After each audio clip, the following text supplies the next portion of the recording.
Hi, I'm actor Ian Champion, and welcome to History of Horror Cinema, my personal podcast tour of the good, bad, and the ugly of horror movie history. If you like what you hear, please don't forget to hit subscribe. Gimme Shelter, 1970. In 1969, the Rolling Stones decided to give a free concert in California. The Golden Gate Park was unavailable, so they opted for Altamont Speedway Stadium, a venue unused to the demands of a rock concert. Their desire to get the logistics arranged at very short notice led to one of the most infamous concerts of modern rock history, for the wrong reasons. The Maysles brothers and Charlotte Zverin were there to film the gig for a documentary, and were the unfortunate recorders for posterity of sickening violence, as well as the reactions of the bands and fans. The film of Gimme Shelter is played out with different layers on screen at the same time. For the first half, we cut between footage of the Stones' live Madison Square Garden show, recorded for their live album Get Your Ya-Ya's Out, and the band as well as the filmmakers watching it on an editing bay. We also see them observing themselves at work in Muscle Shoals Studio in America, laying around and listening to playbacks of Brown Sugar and Wild Horses approvingly. An extra layer is provided by an overdub of a live radio phone-in after Altamont, where one of the Hells Angels, Sonny Barger, who defends his people, claims that his sacred bike was touched, and argued that since the organizers had given the group beer in exchange for crowd control, that's exactly what he was going to do. This was a cataclysmic error of security judgment. At the end of his account, recently late-lamented drummer Charlie Watts remarks with gentle sarcasm, "Well done, Sonny." Later, Melvin Belly, the band's lawyer, is on the phone to the venue manager of Altamont, who is resistant to the concert on the grounds that he knows rock bands tend to trash venues disrespectfully. This is smoothed out, and the road crew management assure Belly and the Stones that they can set up the concert at speed, since they did the same successfully at Woodstock. The second half of the film focuses on the gig itself. We hover over the scene with the Stones in a helicopter, the film crew brilliantly capturing the stunning turnout of fans. There are miles of cars snaking along the roads leading to the stadium, which is encircled by an enormous cloud of fans with vans and other vehicles. Clearly, the vast number of fans making their way to this impromptu rock mecca would be wildly underestimated. The expectation for the show is enormous. Even without knowing the awful subsequent events, the expert editing of the day's footage tells you from early on that the atmosphere is tense, prickly like an anticipated grudge between two old rival football teams. Fans keep crowding the stage. Many people are already showing symptoms of acid and booze excess, clambering over each other and disregarding the road crew's continual, already weary warnings with abandon. The Hells Angels, who as aforementioned were employed as free security in return for all the beer they could drink, are taking full advantage of the liquid refreshment, and alarmingly wielding pool cues. Surely a recipe for disaster, slowly simmering as the heat and excitement rose. What were the organizers thinking?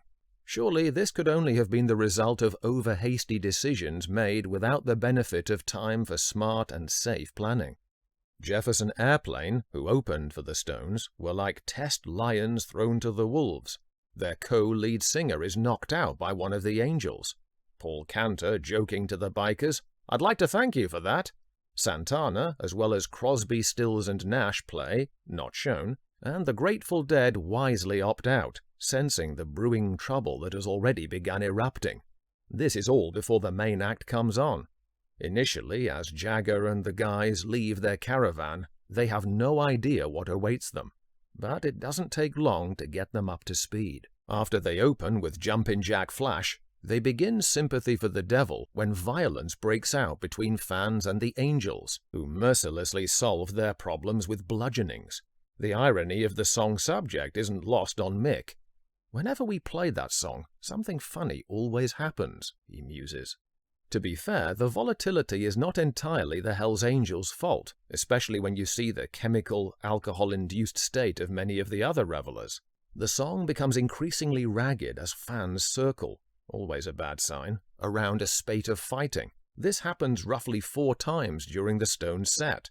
More than once, Mick gives up singing to plead ineffectually with the fans. "Cool out! Why is anyone fighting?" While Richards, Watts and the others plug manfully on, underscoring his well-meant but impossible task. He is King Canute before the crashing waves of a tanked-up audience. The most notorious moment of the show, pinpointed in detail by the documentary team, is the sickening murder of 18-year-old black youth Meredith Hunter during another tragically ironic song title, Under My Thumb. After failing to scramble up onto the stage, he responds to a bouncer attack from the Angels by drawing a gun.